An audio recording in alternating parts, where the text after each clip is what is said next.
La Bible révèle que la fin de toute chose est proche et que Dieu appelle tout homme à pouvoir se réjouir de la seconde venue de Jésus-Christ. L'objectif de cette présentation est de vous préparer à être du nombre de ceux qui gardent les commandements de Dieu et le témoignage, la foi de Jésus-Christ.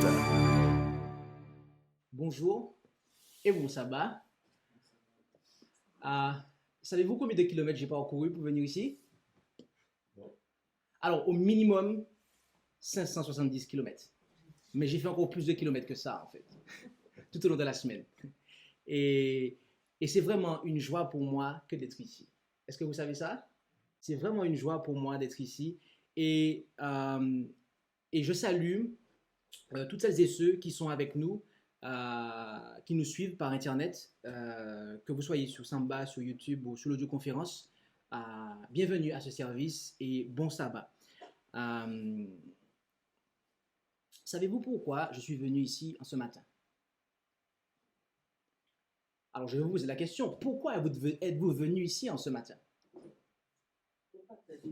Pour partager? Oui. Quoi d'autre? Pour entendre la parole? Ok.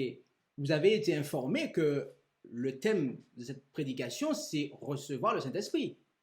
D'accord? Donc, le fait que vous soyez venu ici en ce matin, le fait que vous suiviez ce message par Internet signifie que vous voulez recevoir le Saint-Esprit, n'est-ce pas? C'est ça, on est logique. D'accord. Ok. Alors, je vous invite à pouvoir prier afin que nous puissions entrer dans cette présentation.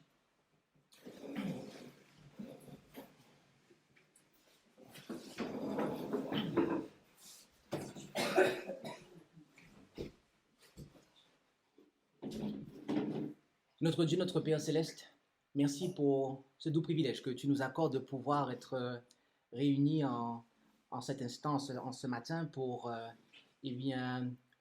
chanter tes louanges et t'adorer. Et tendre Père Céleste, c'est dans le nom de Jésus que nous nous approchons de toi, car de par nous-mêmes et à nous seuls, nous ne pouvons nous rendre agréables à tes yeux. Veuille accepter notre supplication, notre présence à tes genoux en cet instant, dans le nom de Jésus, Père, et que tu puisses ouvrir notre intelligence et nos cœurs à la réception de ta parole, à la bonne compréhension de celle-ci, afin que nous puissions effectivement être au courant de la manifestation de ton Saint-Esprit et de ce qui nous permettra de le recevoir, mais aussi de ce qui nous empêchera de le recevoir. Alors, veuille honorer, Père, notre présence en ce matin, en ce que tu agiras dans les cœurs de chacun. Nous avons fait un effort, nous avons fait une démarche que de venir, d'être présent, d'écouter. Et nous te demandons, Seigneur, de nous bénir en retour, que tu puisses, agir et déverser sur nous ton Saint-Esprit. Et c'est dans le beau nom de Jésus que nous t'en prions et pour ta gloire. Amen. Amen.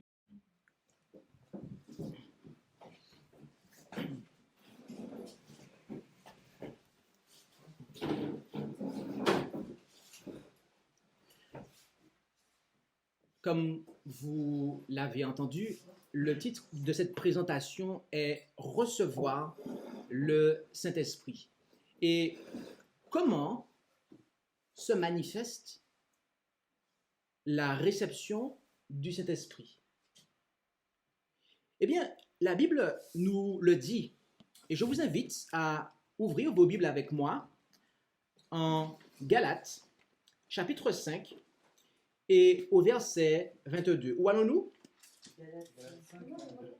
C'est exact. Galates, chapitre 5, et au verset 22. Et bien que là, nous allons afficher des textes, nous recommandons de pouvoir d'ouvrir la Bible et de noter aussi, bien que le document est d'ores et déjà téléchargeable sur Internet, de manière à ce que pour vous-même et par vous-même après, vous puissiez reparcourir ces textes. Galates chapitre 5, verset 22, où nous lisons « Mais le fruit de l'esprit est la charité, ou autrement dit, l'amour agapé, l'amour inconditionnel, la joie, la paix, la patience, la bonté, l'amour du bien, la fidélité, la douceur, la tempérance. Voilà comment se manifeste la réception du Saint-Esprit. Il ne s'agit pas d'être en extase, de prononcer des bruits ou des sons bizarres comme on peut le voir dans certaines églises. Ce n'est pas cela. Ce n'est pas ainsi que le Saint-Esprit manifeste sa présence. La Bible nous dit en fait quel fruit porte un homme qui a reçu le Saint-Esprit. Donc, cela est clair. Mais arrivé à ce stade, nous pourrions nous poser la question, est-il réellement important en fait de recevoir le Saint-Esprit? Oui. Est-ce réellement important? N'est-ce pas quelque chose d'optionnel? Rendons-nous en 1 Jean, chapitre 4 et au verset 13. Où allons-nous? C'est exact. En 1 Jean, chapitre 4 et au verset 13. Et là, nous lisons en 1 Jean, chapitre 4 et au verset 13, où il nous est dit, « En ceci, nous connaissons que nous demeurons en lui, à savoir en Dieu, et lui en nous, c'est qu'il nous a donné son esprit. » Amen. Bien-aimés, sans son esprit, Dieu n'est pas présent en nous. Dieu n'est pas avec nous, mais Dieu n'est pas présent en nous. Ok? Donc, nous voyons là l'importance de recevoir le Saint-Esprit, car sans le Saint-Esprit, nous n'aurons pas la présence de Dieu en nous. Un autre passage nous dit pourquoi il est important. Il s'agit de Romains 8, verset 9. Où allons-nous? C'est exact. Romains, chapitre 8 et au verset 9. Romains, chapitre 8 et au verset 9, où nous lisons, « Pour vous, vous n'êtes point dans la chair, mais dans l'esprit, s'il est vrai que l'Esprit de Dieu habite en vous. Or, si quelqu'un n'a point l'Esprit de Christ, celui-là n'est point à lui. » Notez ici deux choses. C'est que premièrement, on substitue Esprit de Dieu et Esprit de Christ. Donc cela nous montre bien que le Saint-Esprit est le ministère qui est tantôt occupé par Dieu le Père et tantôt par Jésus-Christ son Fils. D'accord? Et ici, très spécifiquement, il termine en disant l'Esprit de Christ. Si on n'a point l'Esprit de Christ, et c'est là le deuxième point, nous ne sommes pas à lui. Donc sans l'Esprit, on n'appartient pas au Père et au Fils, en résumé. Je pense que nous tous, nous voulons avoir Dieu présent en nous, n'est-ce pas? Je pense que nous tous, nous voulons appartenir à Dieu et pas au diable.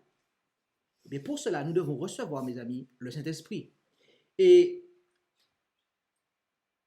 il nous a été dit que le Saint-Esprit est le souffle de la vie spirituelle dans l'âme. Recevoir le Saint-Esprit, c'est recevoir la vie du Christ, car il imprègne celui qui le reçoit des attributs du Christ. D'accord? Donc, le Saint-Esprit est le moyen par lequel nous pouvons recevoir la vie de Jésus. D'accord? Et bien évidemment, si nous avons la vie de Jésus, eh bien à ce moment-là, nous serons véritablement disciples de Jésus. Cela prendra tout son sens lorsque nous dirons que nous sommes chrétiens. D'accord? Alors, comment recevoir le Saint-Esprit? C'est la question que maintenant nous devons nous poser. Comment recevoir le Saint-Esprit? Rendons-nous premièrement en Luc chapitre 11 et au verset 13. Où allons-nous? C'est exact. Luc, chapitre 11 et au verset 13, où nous lisons en Luc 11, au verset 13, « Si donc vous, qui êtes mauvais, savez donner de bonnes choses à vos enfants, combien plus votre Père céleste donnera-t-il le Saint-Esprit à ceux qui le lui demandent? » Donc, nous apprenons ici qu'il nous faut le demander à Dieu, notre Père céleste. Notre Père céleste donne le Saint-Esprit à ceux qui le lui demandent. C'est simple, non? Vous demandez, vous recevez, n'est-ce pas? N'est-ce pas simple? C'est simple. Avons-nous déjà demandé le Saint-Esprit à Dieu? Non, véritablement. Il nous faut demander à Dieu. Mais voyez-vous, il ne suffit pas simplement de demander. Nous allons voir, les textes que nous allons voir, ils ne sont pas séparés par des ou. Vous comprenez? Vous faites ça, ou vous faites ça, ou vous faites ça. Non, ils sont séparés par des et. Ça veut dire, vous devez faire ça, et ça, et ça. C'est un cumul en fait. D'accord? Donc, la première étape, c'est de demander à Dieu. Mais si on s'arrête là, on ne va pas le recevoir en fait. Il y a d'autres étapes en fait, d'autres conditions. Alors, considérons les autres. Rendons-nous en Jean 7, versets 37 à 38. Où allons-nous? C'est exact. Jean 7, versets 37 à 38. Et là, il nous est dit, le dernier et le grand jour de la fête, Jésus se trouvait là et s'écriait, « Si quelqu'un a soif, qu'il vienne à moi et qu'il boive. Celui qui croit en moi, des fleuves d'eau vive couleront de son sein, comme dit l'Écriture. Or, il dit cela de l'Esprit que devaient recevoir ceux qui croiraient en lui, car le Saint-Esprit n'avait pas encore été donné parce que Jésus n'était pas encore glorifié. » Comme nous l'avons vu dans l'école du sabbat tout à l'heure, eh bien, l'eau est un symbole de la parole, mais également ici de l'Esprit. Et Jésus, d'accord, eh bien, parlait ainsi parce que l'Esprit, en fait, il parle de l'Esprit que devaient recevoir ceux qui croiraient en lui. Donc, nous devons croire en Jésus, d'accord, pour recevoir le Saint-Esprit. Nous devons avoir foi en Jésus. Mais lorsqu'on parle d'avoir la foi en Jésus, on ne parle pas d'avoir la foi à 90%. On ne parle pas d'avoir la foi même à 99,9%. On parle d'avoir la foi, pointer à la ligne en fait. Donc, il nous faut demander à Dieu, son Saint-Esprit, et avoir la foi en Jésus. Est-ce que vous savez pourquoi? Parce que le Saint-Esprit, en fait, c'est l'Esprit de Jésus. D'accord? Donc, nous devons avoir la foi en Jésus, en fait.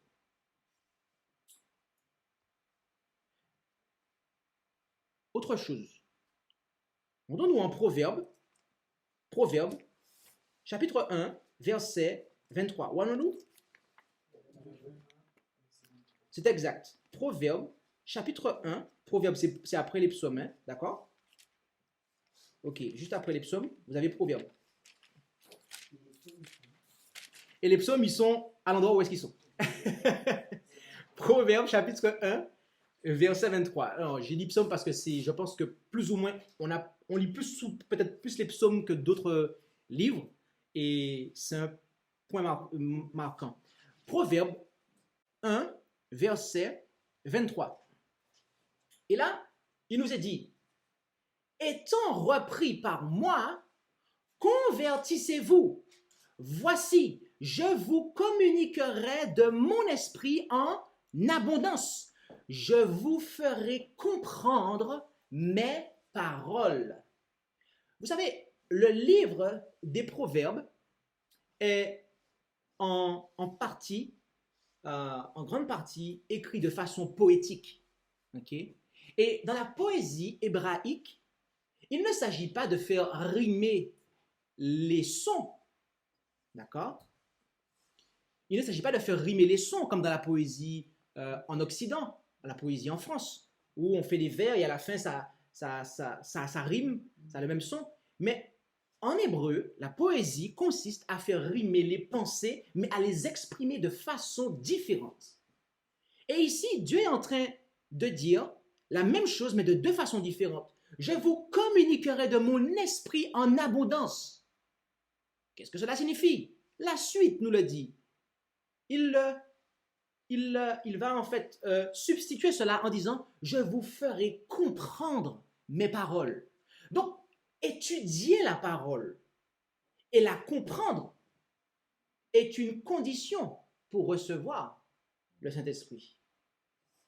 Il me faut le demander à Dieu, son Saint-Esprit. Il me faut le rechercher par la prière. Être persévérant dans la prière. Il me faut avoir foi en Jésus.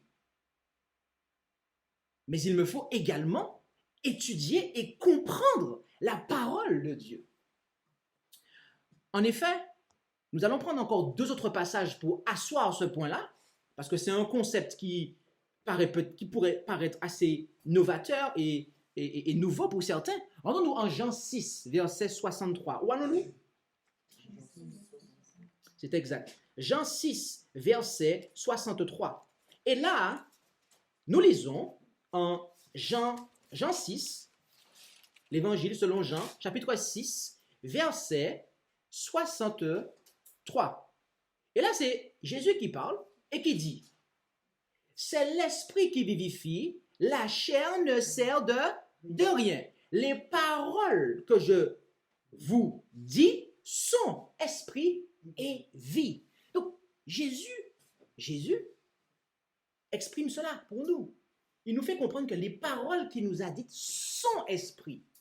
Donc, si nous refusons les paroles de Jésus, si nous refusons, autrement dit, la parole de Dieu, puisque Jésus est la parole de Dieu, eh bien, nous ne pourrons pas recevoir l'esprit de Dieu.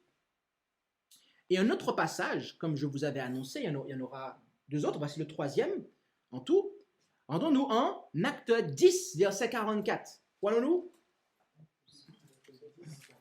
C'est exact. Acte 10, verset 44.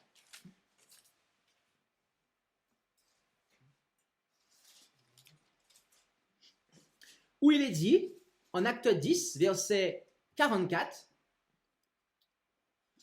comme Pierre tenait encore ce discours, le Saint-Esprit descendit sur tous ceux qui écoutaient ce qu'il disait.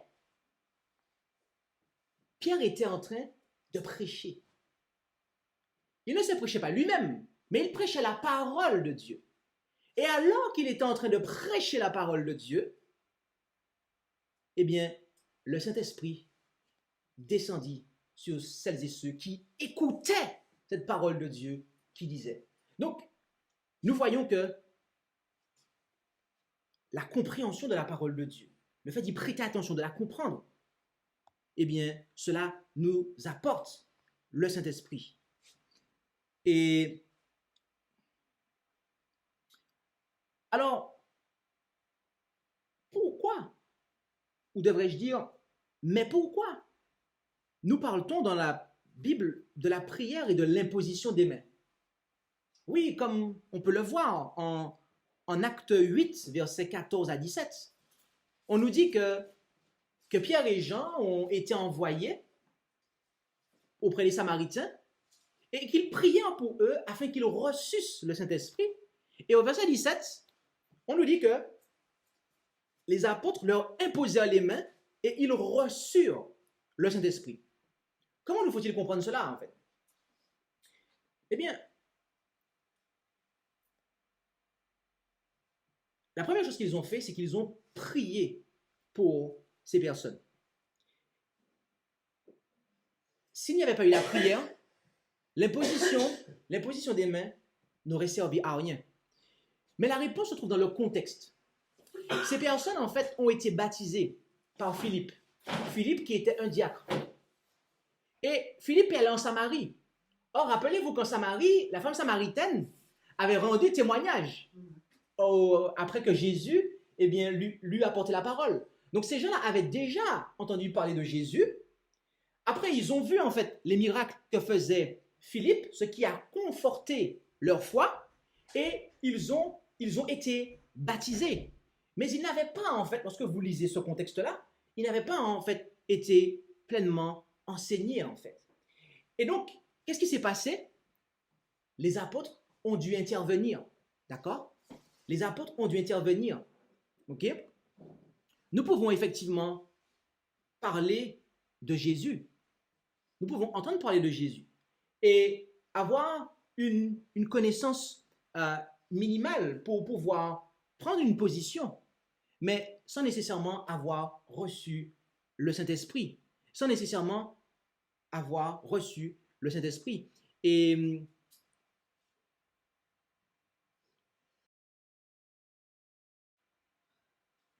donc, voilà ce que nous pouvions clarifier à ce propos. Et nous voudrions avec vous partager la déclaration suivante. Dieu a placé dans l'Église pour lui servir d'auxiliaire des hommes aux talents variés, grâce à la sagesse desquels on peut recevoir le Saint-Esprit. D'accord? Donc, en d'autres termes, les fidèles serviteurs de Dieu, transmettent le Saint-Esprit, comme on l'a vu tout à l'heure avec Pierre, qui, lorsqu'il prêchait la parole de Dieu, d'accord, bien évidemment avec force et puissance, ceux qui l'écoutaient recevaient le Saint-Esprit, puisque en recevant la parole de Dieu, nous recevons l'Esprit de Dieu. C'est pour ça que les véritables serviteurs de Dieu qui prêchent la vérité, Dieu se sert d'eux comme ses instruments pour transmettre le Saint-Esprit. Nous avons déjà parcouru beaucoup de chemins. Mais voyez-vous, il y a encore des « et » que nous devons poser. Pas des « et », mais des « et ». Rendons-nous en Acte 2, versets 37 à 38. Où allons-nous? C'est exact. Acte 2, versets 37 et 38. Où nous lisons: ayant entendu ces choses, ils furent touchés de compunction en leur cœur et dirent à Pierre et aux autres apôtres: hommes, frères, que ferons-nous? Et Pierre leur dit: repentez-vous et que chacun de vous soit baptisé au nom de Jésus-Christ pour la rémission de ses péchés, et vous recevrez le don du Saint-Esprit. D'accord? Il s'agit ici de conversion. Ok? Et une autre expression que nous pouvons placer, c'est en somme d'abandonner le péché. Ok? D'abandonner le péché. Oui, il leur dit: repentez-vous. Repentez-vous. Soyez baptisés pour la rémission de ces péchés. Et en Ésaïe, je vous le donne en référence. Notez-le. Ésaïe 59, versets 1 et 2. Qu'est-ce qu'il nous est dit? Ce n'est pas que l'oreille du Seigneur est trop courte pour nous entendre, ni sa main pour sauver, mais ce sont nos iniquités qui mettent une séparation entre nous et Dieu. Ce sont nos péchés qui l'empêchent de nous entendre, en fait. Donc c'est pour ça, en fait, que le péché doit être abandonné. S'il n'y a pas un abandon de la pratique du péché, nous ne pourrons pas recevoir le don du Saint-Esprit. Et c'est pour cela que Pierre leur déclara qu'ils devaient se repentir. D'accord? De manière à pouvoir arriver à la rémission des péchés, donc qu'ils soient pardonnés et que, à ce moment-là, ils puissent recevoir le don du Saint-Esprit. Ainsi, le péché doit être confessé et rejeté. Quand l'Esprit de Dieu aura la route libre, la bénédiction viendra. Satan ne peut empêcher les averses de bénédiction de descendre sur le peuple de Dieu, pas plus qu'il ne peut fermer les écluses du ciel pour empêcher la pluie d'arroser la terre. Ni méchants, ni démons ne peuvent entraver l'œuvre de Dieu, ni priver de sa présence les assemblées de son peuple, pourvu qu'avec des cœurs contrits, l'on confesse et rejette le péché en implorant avec foi l'accomplissement des promesses. On peut résister avec succès à toute tentation, à toute influence contraire, ouverte ou cachée. Ce n'est point par la puissance ou par la force, mais c'est par mon esprit que s'accomplira cette œuvre, a dit l'Éternel des armées. C'est une citation de Zacharie 4, verset 6 dans la version synodale. Donc, le péché est ce qui vient mettre un obstacle. Et c'est pour ça que nous lisons la chose suivante en Acte 5, verset 32. Où allons-nous? C'est exact. Acte 5, verset 32. Acte, chapitre 5, Acte des Apôtres, chapitre 5, verset 32, où il est dit, « Et nous, lui sommes témoins de ces choses, aussi bien que le Saint-Esprit que Dieu a donné à ceux qui lui obéissent. » Voyez-vous, le Saint-Esprit est donné non pas à ceux qui transgressent la loi de Dieu, non pas à ceux qui vivent dans la transgression de la loi de Dieu, mais il est donné à ceux qui obéissent, à ceux qui ne refusent pas l'obéissance. Ok? Donc à ceux qui sont fidèles, à ceux qui obéissent à Dieu en fait.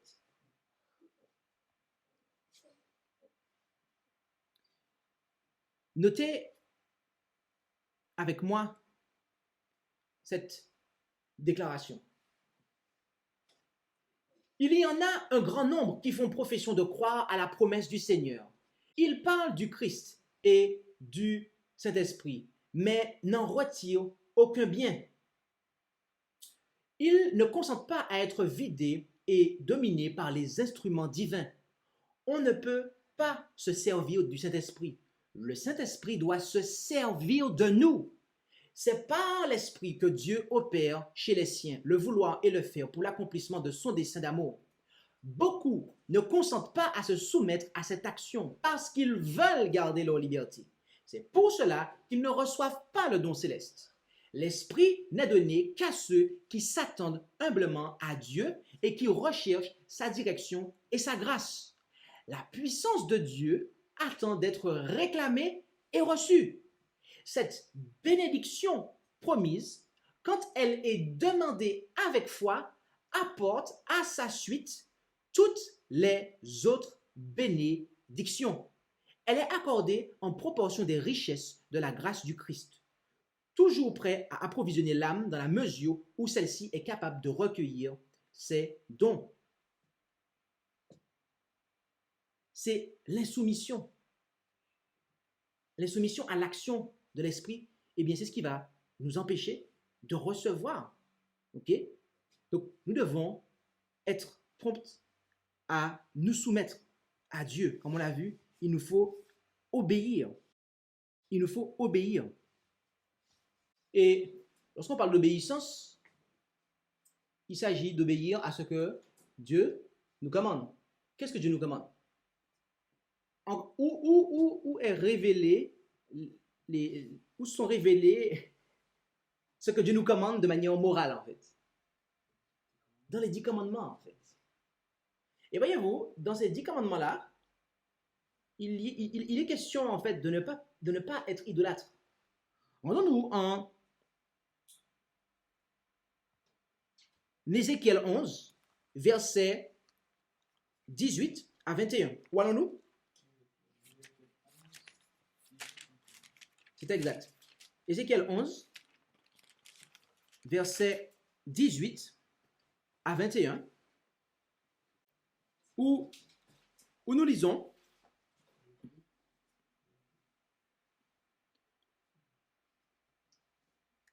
en Ézéchiel 11, versets 18 à 21, ils y entreront et feront disparaître de son sein toutes les idoles et toutes les abominations.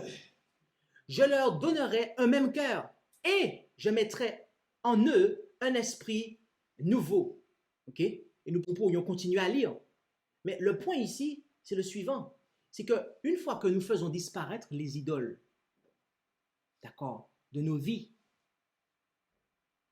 les faux dieux, les fausses compréhensions de Dieu, ou ce que nous mettons à la place de Dieu, d'accord? La Bible dit qu'il y en a qui ont pour Dieu leur ventre, d'accord? Leur appétit, autrement dit. La Bible dit, et elle associe par exemple le port des bijoux à l'idolâtrie. OK? Nous avons un guide d'études bibliques concernant des principes fondamentaux. Et dans ce guide d'études bibliques, eh bien, des textes sont mis et des explications sont apportées pour montrer en fait que cela, eh bien, est associé à l'idolâtrie. Tout ce qui vient occuper la place de Jésus. Il y en a qui idolâtrent leurs enfants, qui cèdent aux caprices de leurs enfants, alors qu'il faut en fait être ferme avec eux à certains moments. Il y en a qui cèdent aux caprices de leur femme ou de leur mari. Il y en a qui cèdent, d'accord, parce qu'ils idolâtrent ces personnes.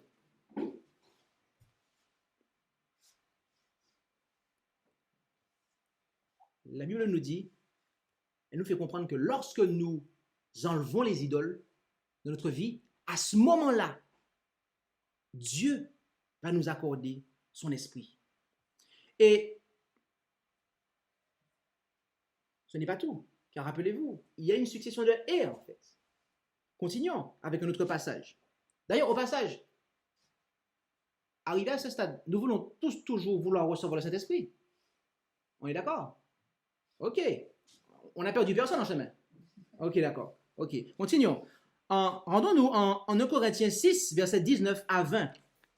Où allons-nous? C'est exact. 1 Corinthiens 6, versets 19 à 20.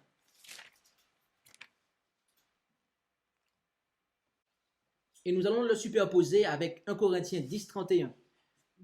Il nous est dit ici, « Ne savez-vous pas que votre corps est le temple du Saint-Esprit, qui est en vous et qui vous a été donné de Dieu, et que vous n'êtes point à vous-même » Verset 20. « Car vous avez été achetés à un grand prix. Glorifiez donc Dieu en votre corps et en votre esprit, qui appartiennent à Dieu. » Rappelez-vous, Dieu désire habiter en nous par son esprit. De ce fait, nous sommes le temple. Et ce temple, nécessairement, il doit être purifié. De manière à ce que Dieu, le Dieu saint, puisse y amener son esprit qui est saint. Et c'est pour ça qu'on dit le Saint-Esprit. Parce que c'est l'esprit du Dieu saint. On ne dit pas un mauvais esprit. On ne veut pas recevoir de démons. Parce que si on veut recevoir des démons, eh bien, il faut continuer à souiller le temple, à savoir notre corps et notre esprit. Mais si nous voulons recevoir le Saint-Esprit, nous devons purifier notre corps ainsi que notre esprit. Et il nous est dit en 1 Corinthiens 10, verset 31, « Soit donc que vous mangiez, soit que vous buviez, ou que vous fassiez quelque autre chose, faites tout pour la gloire de Dieu. » Dans ce que nous mangeons, dans ce que nous buvons, mes amis, nous devons faire attention, car il y a des choses que nous mettons dans notre bouche qui viennent en fait souiller notre corps et qui nous empêchent de recevoir le Saint-Esprit.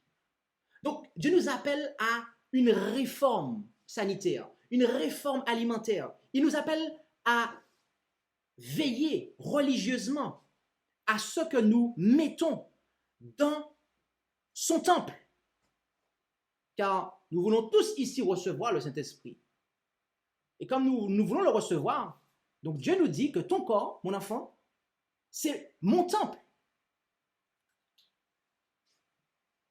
Quelque autre chose que nous faisons, que nous fassions tout du moins, nous devons tout faire pour la gloire de Dieu. Donc, recevoir le Saint-Esprit implique également le fait de glorifier Dieu dans son corps et son esprit.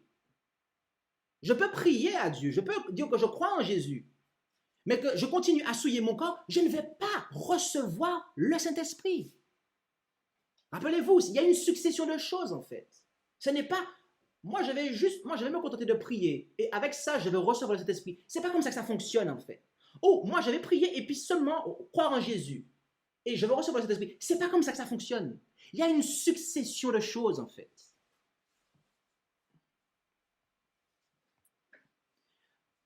Rendons-nous pour considérer un autre point. En 2 Timothée 1, versets 5 à 7. Où allons-nous? Versets 5 à 7. 2 Timothée 1, versets 5 à 7.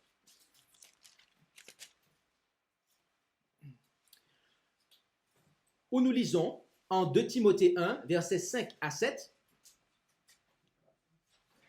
2 Timothée 1, versets 5 à 7. Et gardant le souvenir de la foi sincère qui est en toi et qui a été d'abord dans ton aïeul Loïs, puis dans ta mère Eunice, et qui, j'en suis persuadé, est aussi en toi. C'est pourquoi, dit Paul à Timothée, je te rappelle de rallumer le don de Dieu qui t'a été communiqué par l'imposition des mains. Car Dieu ne nous a point donné un esprit de timidité, mais de force, de charité et de prudence. Nous devons renouveler ou rallumer, d'accord, le don que nous avons. Cette déclaration ne suggère pas nécessairement que le courage et la productivité de Timothée étaient en baisse. Paul était ici en train de féliciter Timothée pour le service passé accompli efficacement et pour l'inciter à poursuivre son service. Voyez-vous, toutes celles et ceux qui reçoivent le Saint-Esprit et avec les dons que le Saint-Esprit accorde, eh bien, doivent exercer cela pour fortifier, d'accord, les âmes qui les entourent, l'Église et celles et ceux qui gravitent autour. Par conséquent, négliger son don a eu de terribles conséquences. Premièrement, eh bien, l'efficacité à sauver des âmes est diminuée. Et cela se ressent en fait sur l'Église. Et deuxièmement, le résultat sur le caractère du membre d'Église négligent sera pleinement révélé lors du jugement. Et il n'y a qu'à voir la parabole des talents. Qu'est-ce qu'on dit à celui qui a enfoui son talent et qui ne l'a pas fait fructifier? Il lui sera demandé des comptes. Et ça ne va pas bien se passer pour lui au jour des comptes. C'est pour ça que nous devons être actifs. Nous ne devons pas être timides. Parce que l'esprit que nous recevons, ce n'est pas un esprit de timidité en fait. Ce n'est pas un esprit d'inactivité, un esprit de mollesse. D'accord? Mais c'est un esprit de force, de charité et de prudence.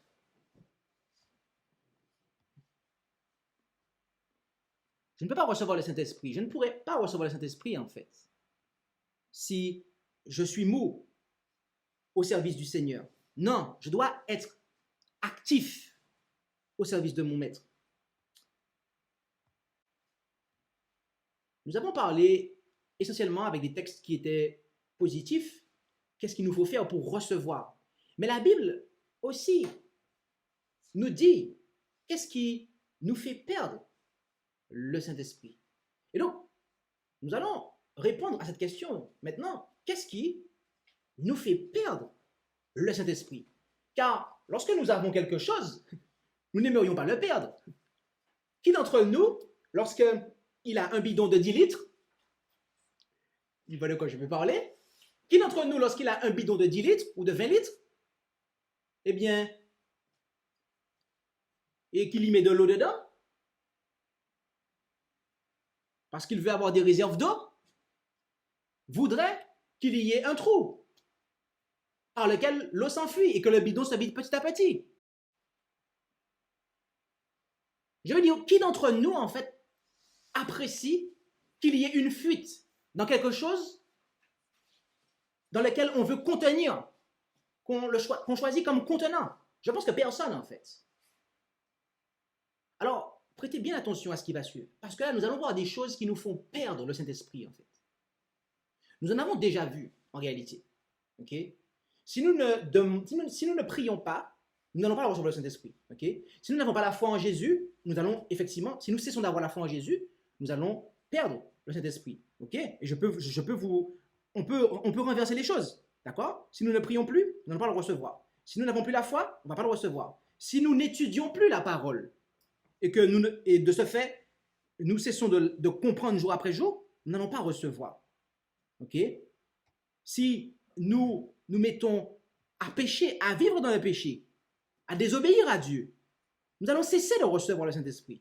D'accord? Si nous retournons à nos idoles, toutes nos idoles, quelle que soit l'idole, et que nous cessons de glorifier Dieu aussi, et puis que aussi, comme on l'a vu, nous devenons mous, inactifs au service de Dieu, nous allons cesser de recevoir le Saint-Esprit.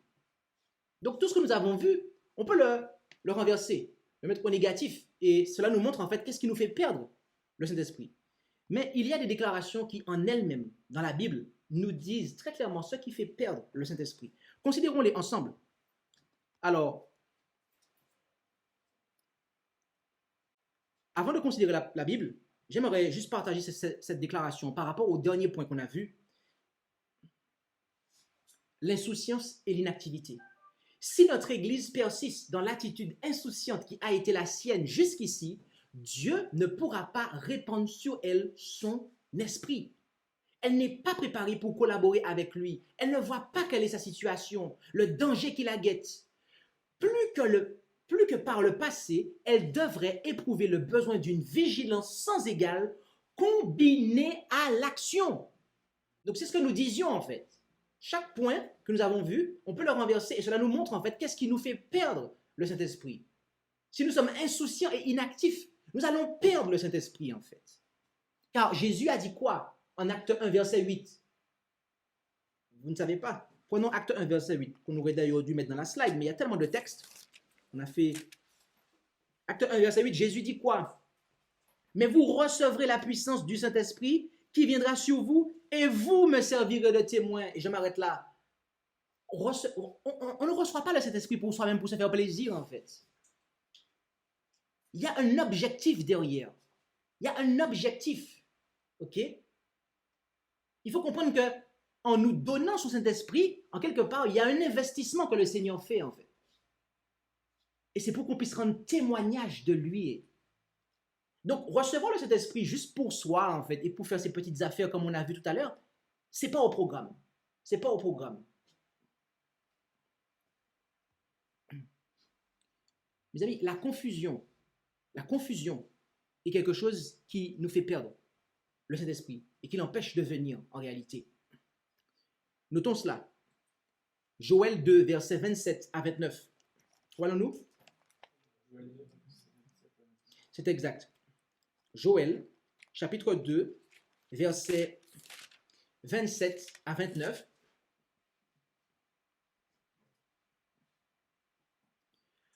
Il dit, vous saurez que je suis au milieu d'Israël, que moi l'Éternel, je suis votre Dieu, et qu'il n'y en a point d'autre, et mon peuple ne sera plus jamais confus. Et il arrivera, après ces choses, que je répandrai de mon esprit. L'esprit n'a pas été accordé aux apôtres pendant qu'ils avaient encore leur tête remplie des doctrines des rabbins. Non, l'esprit n'a pas été accordé aux adventistes alors qu'ils avaient encore leur tête remplie des doctrines de Babylone, des églises protestantes apostates. Il fallait d'abord qu'ils délaissent ces enseignements et qu'il cesse d'y avoir de la confusion en fait, de manière à ce que l'esprit puisse être accordé.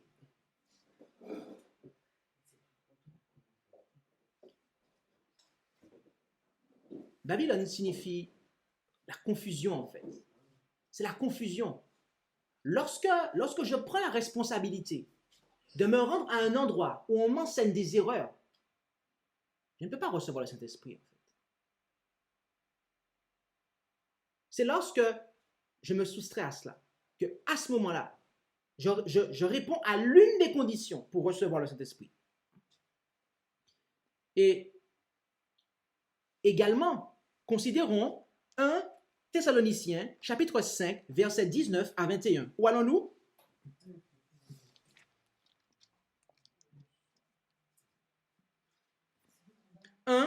Thessaloniciens, chapitre 5, versets 19 à 21. Au passage, jusqu'à présent, nous sommes toujours d'accord que nous voulons tous recevoir le Saint-Esprit. On n'a pas dit personne en chemin. D'accord, ok. Continuons. 1 Thessaloniciens, chapitre 5, versets 19 à 21. Et là, il nous est dit, n'éteignez point l'esprit. Comment? Pourquoi il dit ça? Qu'est-ce qui fait qu'on éteint l'esprit? Ne méprisez point les prophéties, est-il dit.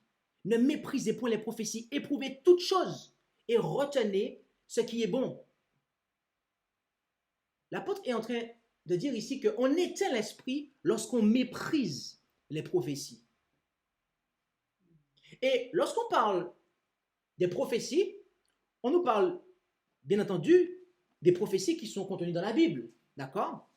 Les prophéties notamment du livre de Daniel et de l'Apocalypse, qui sont pour notre temps, qui ne sont pas des choses cachées en fait, mais que lorsque nous les étudions, nous les comprenons. Puisque c'est l'Esprit Saint qui a inspiré de saints hommes à pouvoir justement écrire ces choses et qui leur a révélé ces événements de l'avenir.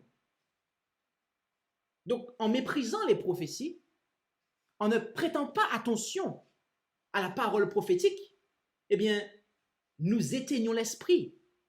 Une église, un groupe qui n'étudie pas la prophétie, est une église qui va perdre le Saint-Esprit. Mais voyez-vous, les prophéties sont données par qui? Par les prophètes. Les prophètes, ils ont quoi? Ils ont le don de prophétie, qui est le témoignage de Jésus, n'est-ce pas? Donc, lorsqu'on dit de ne point éteindre l'esprit, de ne point mépriser les prophéties, en fait, on parle ici du don de prophétie aussi. Ça implique le don de prophétie. Combien d'entre nous, ici, et même en ligne, nous croyons au retour de Jésus? Ok? Combien d'entre nous sommes des observateurs des commandements de Dieu? Ok? Donc, normalement, on pourrait dire que vous êtes un adventiste. Ok? Et comme vous croyez au commandement, un adventiste du 7e jour, on pourrait dire ça. Ok? Savez-vous que Dieu a manifesté le don de prophétie en ces derniers temps? Et que ce don de prophétie a été manifesté très, très particulièrement dans le ministère de Sir Ellen G. White? Alors j'aimerais juste poser une question, mais je n'aurai pas de réponse. Gardez la réponse pour vous, mais est-ce que nous lisons les écrits de l'esprit de prophétie de la messagère du Seigneur? Est-ce que nous y prêtons attention en fait? Est-ce que nous les gardons, ces instructions qui viennent du Seigneur Jésus en fait, qui sont son témoignage? Parce que voyez-vous, un groupe de personnes ou un individu, parce que là, il s'agit d'individus en fait, ok? Avant tout, avant de parler de groupe, ok? Un individu, un croyant qui ne va pas prêter attention aux dons de prophétie, il va perdre l'esprit en fait. Il va perdre l'esprit. C'est pour cela que je vous encourage à lire véritablement et à prêter attention à ce qui nous est dit dans les témoignages, dans l'esprit de prophétie. Tous les soirs, à 19h, nous avons des lectures de l'esprit de prophétie. Et vous êtes les bienvenus, mes amis. Tous les soirs, je dis bien. Il y en a qui ne le savent pas et pourtant ça fait longtemps qu'on est là. Mais tous les soirs, nous avons des lectures. Il n'y a pas un seul soir, même si le samedi c'est différent, mais tous les soirs, à 19h précise, sur la ligne, préparation le reste, il y a lecture de l'esprit de prophétie, mes amis. Vous êtes les bienvenus. En Genèse, chapitre 6, versets 1 à 3, où allons-nous?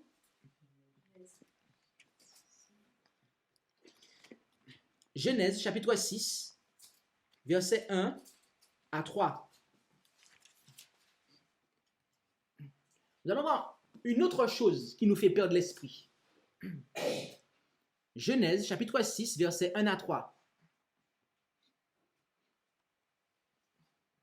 Il est dit, « Or, quand les hommes eurent commencé à se multiplier sur la face de la terre, et que des filles leur fussent nées, les fils de Dieu, autrement dit, les garçons qui avaient été élevés dans la foi, virent que les filles des hommes, c'est-à-dire les filles qui n'avaient pas été élevées dans la foi, étaient belles.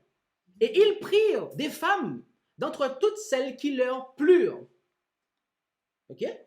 Ils n'ont pas consulté Dieu. Ils ont consulté leurs yeux et leur instinct. Ok? Et notez le verset 3. Et l'Éternel dit, mon esprit ne contestera point dans l'homme à toujours. Dans son égarement, il n'est que chair. Ses jours seront de 120 ans. Notez qu'est-ce qui a amené en fait. En tout cas, ce que le texte présente de manière évidente, comme le fait que ces hommes-là étaient en train de perdre le Saint-Esprit. C'est parce qu'ils avaient des associations avec des infidèles. D'accord? Notamment, ils se mariaient avec des personnes qui n'avaient pas la foi, en fait. Association avec des infidèles. Cela fait perdre l'esprit, mes amis. Cela fait perdre l'esprit. C'est marqué, là. C'est marqué. Et si jamais vous trouvez que ce n'est pas suffisamment marqué clairement, alors permettez-moi de vous partager le texte suivant. 2 Corinthiens, chapitre 6, versets 14 à 18. Où allons-nous? C'est exact. 2 Corinthiens, chapitre 6, versets 14 à 18. Et là, il est dit, en 2 Corinthiens, chapitre 6, versets 14 à 18, « Ne vous mettez pas sous un même joug avec les infidèles, car qu'y a-t-il de commun entre la justice et l'iniquité? Et quelle union y a-t-il entre la lumière et les ténèbres? Quel accord entre Christ et Bélial? Ou quelle part a le fidèle avec l'infidèle? Et quel rapport entre le temple de Dieu et les idoles? Car vous êtes le temple du Dieu vivant, comme Dieu l'a dit. J'habiterai au milieu d'eux et j'y marcherai. Je serai leur Dieu et ils seront mon peuple. C'est pourquoi sortez du milieu d'eux et vous séparez, dit le Seigneur, et ne touchez point à ce qui est impur, et je vous recevrai. Et je serai votre Père, et vous serez mes fils et mes filles, dit le Seigneur Tout-Puissant. C'est le langage du Saint-Esprit qui est employé ici. Oui, le temple, on l'a vu. Dieu va habiter. Comment il va le faire? C'est pas corporellement. Hein? Il va pas venir mettre son bras dans notre bras, son pied dans notre pied. C'est pas ça. C'est par son esprit, en fait. Et Dieu a dit qu'il ne le fera pas si on s'associe avec des infidèles. C'est marqué. Cela, pourquoi? Parce que cela fait perdre l'esprit. La Bible nous dit en Amos, 2 peuvent-ils marcher ensemble sans s'être accordés? Le problème, c'est que si nous nous accordons avec un infidèle et que nous nous plaçons sous un même joug avec lui, nécessairement, il va nous entraîner à faire des choses infidèles. Et en ce sens, on ne va pas suivre la parole de Dieu. Mais on pourrait dire, oui, mais je serai assez fort pour résister. Oui, je serai assez fort pour résister. Mes amis, l'homme, nous ne connaissons pas ce qu'il y a dans notre cœur, en fait. Et permettez-moi de vous dire quelque chose. Jésus a dit, sans moi, vous ne pouviez rien faire. Donc, quand on décide de se séparer de Jésus, en fait, en s'associant avec un infidèle, toutes les paroles de promesses qu'on va faire au Seigneur, en fait, on ne pourra pas les tenir, en fait. Et on est en train de se tromper soi-même.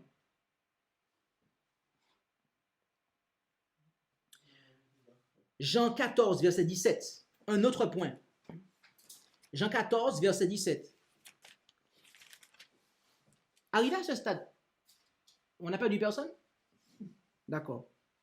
On est toujours ensemble? D'accord. Jean 14, verset 17. Où il est dit, notez ça, l'esprit de vérité que le monde ne peut recevoir parce qu'il ne le voit point et ne le connaît point. Mais vous, vous le connaissez parce qu'il demeure avec vous et qu'il sera en vous. au verset 6 de ce même chapitre, Jésus dit qu'il est le chemin, la vérité et la vie. De ce fait, lorsqu'il dit l'esprit de vérité, il parle de son esprit. Et il dit qu'on ne peut pas recevoir son esprit, autrement dit, on ne peut pas recevoir l'esprit de Jésus, ok, si on a le monde en soi. Oui, si on a l'amour du monde, si c'est l'amour du monde, des choses de ce monde, les choses de ce monde qui sont contraires à la parole de Dieu, eh bien, on ne pourra pas recevoir l'esprit en fait. C'est pour cela que nous devons veiller sur nos affections. Qu'est-ce qui occupe nos affections? Sur quoi se portent nos affections? Qu'est-ce que nous aimons à entendre? Qu'est-ce que nous aimons à faire? De manière à savoir, ces choses-là, est-ce qu'elles plaisent à Dieu? Et si nous aimons des choses qui ne plaisent pas à Dieu et qui sont en contraire avec la volonté de Dieu, nous ne pourrons pas recevoir le Saint-Esprit, mes amis. Et si nous l'avons reçu, nous allons le perdre en fait. Car on ne peut pas aimer deux maîtres, a dit Jésus. Soit on va s'attacher à l'un et mépriser l'autre, ou vice-versa en fait. L'amour du monde est opposé à l'amour de la vérité. Et on a un deuxième passage qui est 1 Corinthiens 2, verset 12. Lequel est-ce? C'est exact. 1 Corinthiens 2, verset 12. Où il est dit, en 1 Corinthiens 2, verset 12, pour nous, nous n'avons pas reçu l'esprit du monde, mais l'esprit qui vient de Dieu pour connaître les choses qui nous ont été données de Dieu. Donc, vous voyez, l'esprit de Dieu est opposé à l'esprit du monde. Si je pense comme ce monde pense, avec ses traditions, ses coutumes, ses proverbes, ses façons de faire, ses façons d'agir, oui, comme les gens qui ne croient pas en Dieu, comme il faut en fait, et que je me base sur eux comme référence. On s'inspire parfois. On dit qu'on est chrétien. Oui, je suis chrétien, je suis croyant. Mais on a des pratiques, des coutumes, des idées, des concepts, des croyances qui ne sont pas de la parole de Dieu. Eh bien, mes amis, ça nous empêche de recevoir le Saint-Esprit. Et si on le reçoit, mais qu'on retourne à des pratiques, des coutumes, des concepts, des croyances, des pratiques, des traditions du monde, on va perdre le Saint-Esprit, mes amis.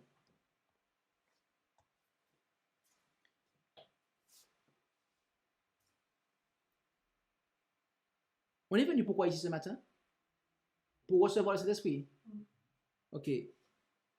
C'est toujours le cas? Ok, continuons. Entendons-nous en Éphésiens chapitre 4, versets 30 à 32. Où allons-nous? Exactement. Il faut faire le ménage en fait. Éphésiens chapitre 4, versets 30 à 32. Où il est dit, ici, en Éphésiens 4, versets 30 à 32. Et ne contristez point le Saint-Esprit de Dieu. Comment? Lisons la suite.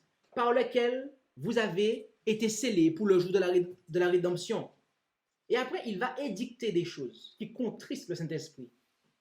Que toute amertume, toute animosité, toute colère, toute crierie, toute médisance soit bannie du milieu de vous, ainsi que toute méchanceté.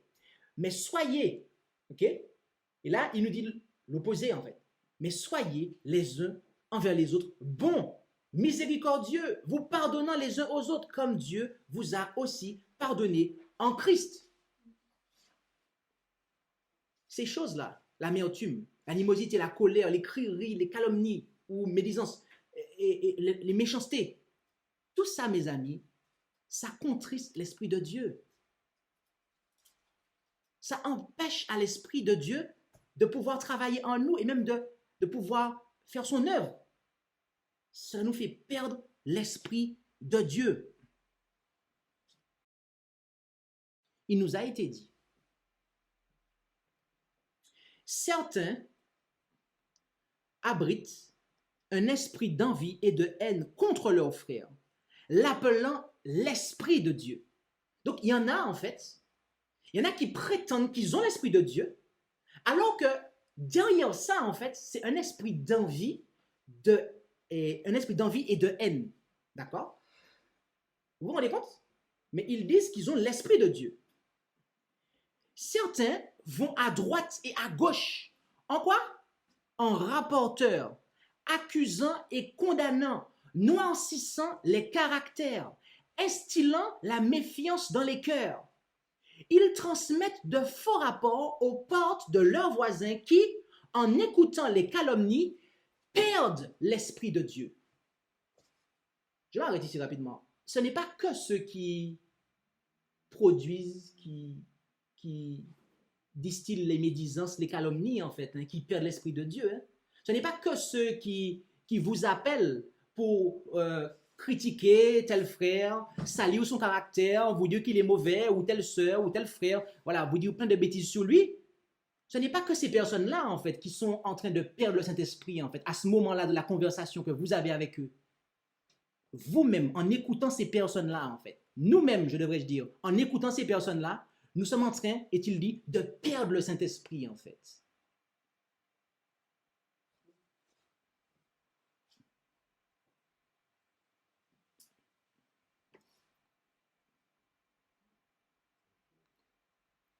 Même la messagère de Dieu, qui témoigne de sa vérité devant le peuple, n'est pas épargnée. Ce péché est pire que le péché d'Acan. Son influence n'est pas limitée à ceux qui le chérissent. C'est une racine d'amertume qui en souille beaucoup. Donc, cette phrase-là signifie que ce n'est pas que ceux qui le distillent, en fait, mais ceux qui les écoutent. OK? Cela vient nous contaminer, en fait. Elle dit, Dieu ne peut bénir l'Église avant qu'elle ne soit purgée de ce mal qui corrompt les pensées, l'esprit et l'âme de ceux qui ne se repentent pas et ne changent pas leur ligne de conduite. Lorsqu'on vient vers moi pour me dire des méchancetés, pour me salir, parce que ça arrive, hein? Il y a des gens qui viennent vers moi pour me dire toutes sortes de choses sur un des frères, mes frères à moi, hein? Avec qui je travaille en plus des fois. Moi, j'arrête la personne tout de suite, en fait. Et je lui dis, tu es allé parler à cette personne-là? Tu lui as dit ce que tu es en train de me dire là? Tu es allé prier pour elle? Tu es allé prier pour elle pour qu'elle puisse se repentir de ce que tu es en train de me dire là? Ça n'a pas été fait. Et quand ça a été fait soi-disant, ce n'était pas dans un esprit d'amour. Et donc, on a de l'amertume, de la haine, de l'envie contre la personne, en fait. Et on a envie de détruire la personne aux yeux des autres, en fait. Moi, je ne reste pas à écouter ça, en fait. Je ne tiens pas à perdre le Saint-Esprit, mes amis. Nous devons faire attention à ce que nous écoutons, mes amis. Nous allons conclure. Et avant de conclure, nous allons résumer, en fait, avec l'exemple des apôtres, la réception de l'Esprit par les apôtres. En Jean, et je vais juste citer cela pour vous, car on prend encore beaucoup plus de temps s'il nous fallait prendre tous les textes, mais nous vous invitons à noter cela pour vous, à le considérer pour que vous puissiez l'examiner plus tard. En Jean 20, verset 22, Jésus voulait que ses apôtres reçoivent le Saint-Esprit alors qu'il était physiquement avec eux. Mais, d'après ce que nous lisons en Luc 9, verset 45 à 48 et chapitre 22, verset 24 à 27, les apôtres ne pouvaient pas recevoir le Saint-Esprit à cause de leur amour des premières places, c'est-à-dire du monde. Et ils ont pu recevoir le Saint-Esprit après qu'ils se soient humiliés et qu'ils aient confessé leurs péchés, en fait. D'accord? Donc, l'exemple des apôtres, ok, nous montre ce qu'il en est pour nous. Ce n'est pas suffisant, en fait, d'être dans l'étude de la parole de Dieu et de demander au Seigneur de nous partager son esprit. Mais encore faut-il nous vider de nous-mêmes, en fait. Encore faut-il, en fait, abandonner ce que nous faisons qui ne plaît pas à Dieu. Encore faut-il faire le ménage, purifier le temple pour que l'Esprit puisse venir. En conclusion, nous résumons tout ce que nous avons vu.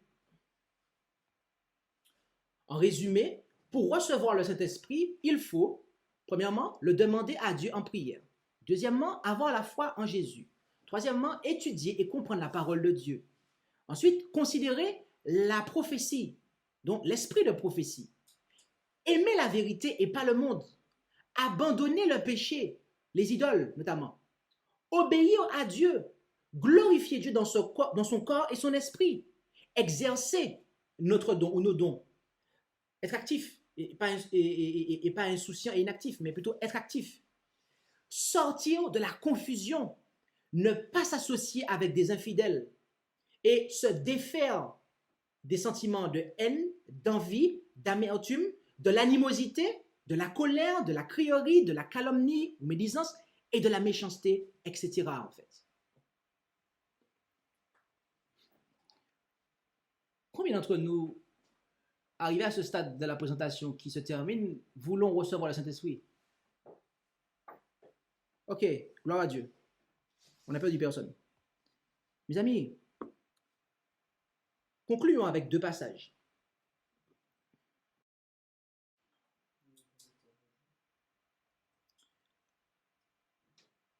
Et Jésus, s'écriant d'une voix forte, dit, « Mon Père, je remets mon esprit entre tes mains. » Et ayant dit cela, il expira. Et nous lisons cela en Luc 23, verset 46. Et Étienne a fait une déclaration similaire lorsqu'il était sur le point de mourir, en Acte 7, verset 59. Et pendant qu'il lapidait Étienne, il priait et disait, « Seigneur Jésus, reçois mon esprit. » Pourquoi ces hommes-là, Jésus et Étienne, ont-ils déclaré cela en fait? Pourquoi ont-ils déclaré cela? C'est parce qu'ils avaient cette confiance en Dieu en fait.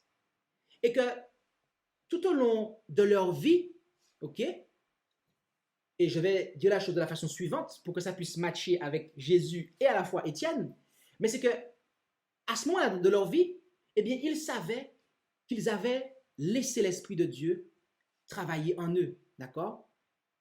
Et ils étaient en mesure de pouvoir présenter un caractère sanctifié, lequel est le fruit de l'action de l'Esprit de Dieu, ok?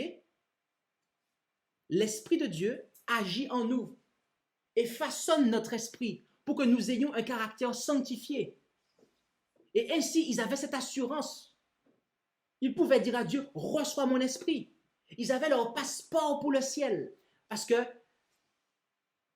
ils avaient laissé l'esprit travailler en eux. Ils étaient à l'image de Dieu. Et donc, ils avaient leur passeport pour le ciel. Ils pouvaient remettre leur esprit,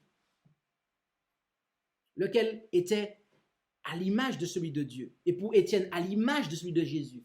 Ils pouvaient le remettre, eh bien, à celui qui était plus grand qu'eux, à savoir Jésus à son Père et Étienne à Jésus.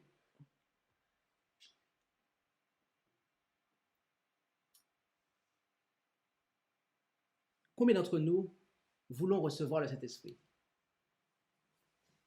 Amen. Mes amis, Dieu nous invite, il nous invite à pouvoir, eh bien, mettre en place tout cela.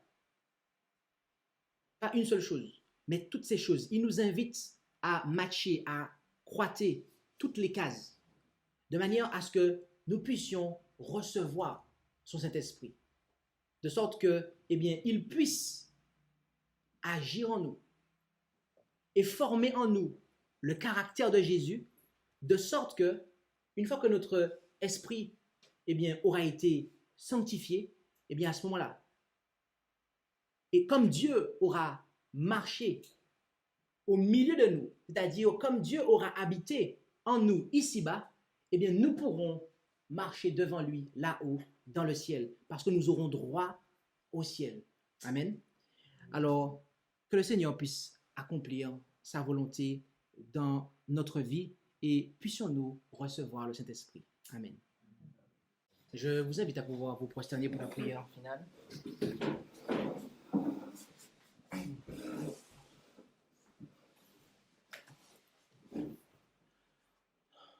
Tendre Père Céleste, merci pour ta parole qui est une lampe à nos pieds et une lumière sur notre sentier. Et tu nous fais savoir de manière claire, eh bien, comment se manifeste la réception de ton esprit et l'importance qu'il y a à le recevoir, mais aussi ce qui fera que nous recevrons ton Saint-Esprit et qui aussi empêchera que cela arrive et nous fera perdre ton esprit. Aide-nous, Père, à pouvoir, répondre aux conditions que tu nous présentes pour recevoir ton Saint-Esprit. Aide-nous à pouvoir faire le ménage, à pouvoir purifier le temple de nos corps, de nos esprits, de sorte que le péché n'ait plus sa place, l'idolâtrie, les mauvaises associations, la confusion, tout ce que nous avons vu durant cette présentation, qu'il n'y ait rien qui fasse obstacle, qu'il n'y ait plus rien dans l'avenir qui vienne faire obstacle à ce que nous puissions recevoir ton Saint-Esprit. Fais de nous, Père, des étudiants assidus de ta parole. Aide-nous à pouvoir passer davantage de temps à étudier ta parole afin de recevoir ton Saint-Esprit. Aide-nous à ne pas éteindre l'esprit parce que nous allons mépriser les prophéties et l'esprit de prophétie, mais au contraire, aide-nous à véritablement prêter attention aux prophéties et aux dons de prophétie, au témoignage de Jésus qu'est l'esprit de prophétie. Aide-nous, Père, à pouvoir remplir toutes ces conditions que nous avons énumérées, que nous avons vues en ce matin, de sorte que tu puisses, déverser sans mesure ton esprit en chacun d'entre nous, car il s'agit d'une opération qui est avant toute chose individuelle. Alors, nous savons que tu ne faillis pas dans tes promesses, alors aide-nous à ne pas faillir, à remplir les conditions pour que tes promesses et ta promesse de nous donner ton Saint-Esprit soient accomplies. Merci, tendre Père Céleste, pour tout ce que tu as fait pour nous et que tu désires accomplir encore dans notre vie. Et c'est dans le beau nom de Jésus que nous t'en prions. Amen. Merci d'avoir écouté cette présentation avec intérêt. Pour plus d'informations, consultez notre site internet lereste.org et suivez-nous sur Facebook ainsi que sur YouTube à @lereste. Vous pouvez aussi nous contacter par email à info@lereste.org ou par téléphone au +33 6 12 60 13 69.